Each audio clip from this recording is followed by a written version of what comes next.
Hello, welcome back to my channel. Hello from the spaceship. I have a little bit of a new setup right now and I'm very excited because I can film in here in the spaceship live from space or New York City, whichever one you'd rather think it is. But I'm very excited that I'm going to be able to start filming in here in my new setup. And over time, I'm sure there's going to be more lights and more sparkly things and more fun. But specifically, I wanted to make a video today talking a little bit about Half Lucid Jewelry. If this is your first time on my channel, my name is Kendra Saunders. I am the owner of Half Lucid Jewelry. I am an author. I wrote the Alien Popstar series, among other books. I also am a professional allergy sufferer. I am allergic to basically everything, and I talk a lot on this channel about my allergies and living with those and products that work for people with allergies and products that don't work for people with allergies. Also, I'm sorry that you might be able to hear that police siren in the back. Maybe not a police siren, maybe an ambulance siren. We hear sirens here a lot in New York because it's 2020 and coronavirus still exists. So I wanted to talk to you a little bit about Half Lucid Jewelry. If you have recently discovered my YouTube channel because of Half Lucid, welcome. If the other way around, if you've been watching my videos and you've never really dived into Half Lucid though, I wanted to tell you a little bit about it. So back in the middle of this crazy decade, I had my first of 2 sinus surgeries. And as I was recovering from it, I was working on a pair of earrings that were like particularly fabulous. They had very long tassels. They were beautiful. I ended up calling them babe catchers. And while I was working on those earrings, I was of course very out of it because I had just had sinus surgery. I was like recovering from anesthesia. And Fabio Costa from Project Runway actually made a joke about how I was making Half Lucid Jewelry. So I liked that name. I felt like it encompassed a lot of both, you know, what I'm hoping to do as an artist and also who I am as a person, because let's be real, I'm pretty much half lucid all the time. So that name stuck and I ran with it. That wasn't the first time that I made jewelry. I have been making jewelry since I was a kid. I actually started making jewelry around the same time I started writing. Those are both things that I've loved doing since I was very little. I mean, of course, as a child, it was like stringing beads onto pieces of string. But, you know, as the years went by, like as a teenager, for instance, I would make these like very simple earrings that were, you know, just like little charms or beads or whatever attached to an earring hook. Nothing fancy, you know, just kind of beginner stuff.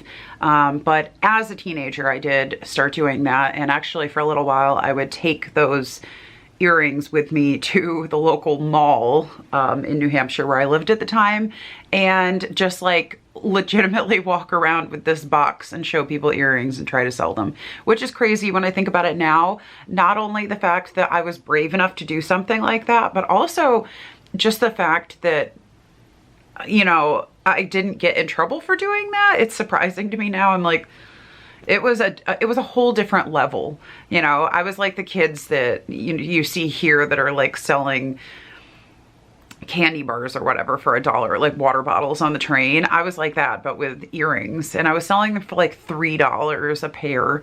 And I did a couple of craft fairs in like small towns. And again, I would be selling stuff for like under $10. And then I sort of moved up from there to making necklaces and bracelets occasionally. I did a couple weddings for people, like mostly for friends, but also I had one client that was like somebody who heard about me from a friend and then had me make stuff for her wedding. So, you know, from like my teenage years on, I've always been doing jewelry as like a side thing, but it wasn't until the last like 5 years or so that I really started stepping it up. I started making the babe catcher earrings, which were a huge hit. And then moved on to making crowns. So basically I started making crowns because I always wanted to wear crowns. I would see them in magazines. I would see them like on models for Dolce & Gabbana, and I wished that I could wear one. But whenever I would look into them, they are so expensive. You know, you were talking about thousands of dollars. And I thought, I wonder if I could make something that would be similar enough to, like, you know, fill that need that I have for a crown without completely breaking the bank. So the first crowns that I made were very simple, very thin bands, and they were wrapped with beads, with tiny seed beads. So each of them had like 1 million seed beads wrapped around them and some little flowers a lot of times. Those were definitely a very different style than what I do now. I call those the petal crowns though, because I would take fake flowers and like pull them apart and add like petals from those into the band. So I made those for a little while. Those were very time consuming. I'm talking like they would take probably 3 times the amount of time that the ones I make now are. They were pretty, but they weren't like as exciting as I wanted. So I progressed from there to making ones more like this, and then progressed from that to adding the loops that you see now. And now I've like gone completely just wild and I make all kinds of crowns. So it's been a really exciting journey learning more, and I want to keep learning more. I want to keep getting better at my craft. In the last few years though, I have had quite a bit of really exciting like jumps from, you know, just making things for fun to actually doing this professionally. I have made crowns and jewelry now for quite a few weddings. I've made them for like fashion events. I've made them for photo shoots. One of my crowns has been featured in Vogue Korea, which was very cool. I have had a pair of my earrings in a local fashion magazine in a different state. I have made jewelry for Norvina and Alyssa from Anastasia Beverly Hills. I have made jewelry for quite a few other people too, where I just like made something and took it to them. So I've been, you know, doing all of these things. I've been making stuff for Ren fairs and for people in, you know, different like communities, whether it's like the goth community or the steampunk community or whatever. So it's been really fun, and I'm a person who loves sparkles. I'm a person who loves playing dress up. I always have wanted to do those things and continue to want to do those things. So making Half Lucid Jewelry has been really quite a dream come true for me, because it's all stuff that I love doing. I love making everything by hand myself, and I really enjoy seeing what people do with it. So to make a crown, I spend anywhere between 2 and 6 or 7 hours depending on the project. Some crowns are faster and easier to make than others. I carefully source all of my materials. I choose usually a mix of textiles and textures and colors and, you know, vibes. So I have like quite a nice collection at this point of crystals, of beads, of, you know, stone pieces, wood pieces, shells, whatever, that I've been collecting over pretty much my entire life and have sort of boiled down into my inventory, my collection. I keep them mostly in some nice little bead boxes, and I carry one of them around with me quite often. So if I'm traveling, I bring it with me. I used to bring it with me to work almost every day at my job that I love, that I had before COVID and will hopefully have again sometime soon. But I have like a great collection of those things. I love stones. I love crystals. I love learning about them. I love playing with them. I love getting to experience them myself. I personally love opal. Opal is like my favorite. I love moonstone. I love opalite because it's similar enough to opal, but you can get much bigger ones, which is great. I love labradorite. Again, anything that has like a really good magical color shift, I'm really into. It's just like sparkly and it draws me in.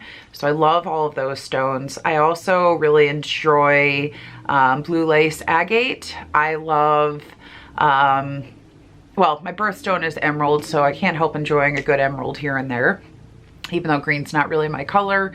And I love pretty much any kind of colored quartz. So, you know, those are just a few of my favorites. Oh, Pyrite also, I love Pyrite. Anything super sparkly and color shifting, I'm really into. I do a mix between doing custom orders where I will talk with you about sort of what you're dreaming up, what are your favorite colors, what are the things that you're looking for, like the stones that you're drawn to, whatever. I do a mix of those, and I also make things up sort of on my own, playing around, and I enjoy both probably equally. I really like getting to sit down and just, you know, go crazy with the colors that I have and the materials that I have, try and make something new, try and make something different. But I also really enjoy when somebody has an idea of what they want and I'm able to make that come to life for them. That's always very rewarding. So Half Lucid Jewelry is made all by me. Everything is me. It's made by my own hands. And, you know, sometimes after I've been working for a long time, my hands will be crampy a little bit and I'll kind of be like, all right, time to take a short break. It's never a long enough break because I actually really enjoy making jewelry. So if you order Half Lucid Jewelry, you are buying it directly from me. And as much as possible, I try to get my supplies from other small businesses if I can. But I also am pretty much personally keeping Michaels in business at this point because I buy a lot of supplies from Michaels. So if you have any questions about getting a Half Lucid Jewelry piece, or you've already got one, you have some questions for me, I love answering them. Please go and find me on Instagram. I'm gonna put my Instagram handle down below, or ask me the questions here. I make all of the crowns adjustable and I'm gonna show you that. So for instance, you have this beautiful piece right here. In the back, you might find a bump like this little bump on your crown. This is so that you can adjust it. If you squeeze the bump closed like this, it makes your crown smaller. If you open that or widen it or whatever you want to call that, you can make it bigger. So this helps depending on what size your head is. It depends on how much hair you have, what texture of hair you have, or if you're wearing a wig. So if you're like me and you have very thin, fine hair, but also a large head, you know, you're not going to want something that's too small because you have a giant head, but you're not going to want something that's too big because you have almost no hair. So it's adjustable. That way I can choose, and if I'm wearing a wig, which gives me more hair, but also takes up more space, I can just widen it a little and I have more space. So I make all of these at basically the same size, but then they're all adjustable. So from there, you can do whatever you'd like with it. You can make it any size you want. The other really nice thing about Half Lucid Jewelry crowns, and this is very intentional, is that they're all very flexible. So let's say you accidentally drop yours, or you sit on it, or you leave it in your bag for a little while and forget about it. These are all things that I have done because I have crowns around me at all times. The nice thing is, even if it does get bent, like let's just say it gets bent like this, oh no, it's very flexible. You can bend it right back into place. All of this is copper wire that I have wrapped myself by hand, and it is very flexible. And if you take good care of these, honestly, they can last for a very, very long time. I have crowns now that are 5 or 6 years old and they still look great. I still wear them somewhat regularly, so you can too. If you have any questions, again, about Half Lucid Jewelry, I am happy to answer them. Just let me know what your questions are or what you're dreaming up. I hope that once coronavirus like calms down and people are safe to do things again, I really hope that I'll be able to do some Ren fairs and actually vend for once at some of them. I love attending Ren fairs, and I love attending like sci-fi and fantasy conventions. I used to vend at those with my books, but I would really like to be able to do that again with jewelry as well. Like have a combo would be great, to have my own table, like dress all up in some holy clothing dresses and be fabulous, and, you know, have some wings and be a fairy like I aspire to be most days.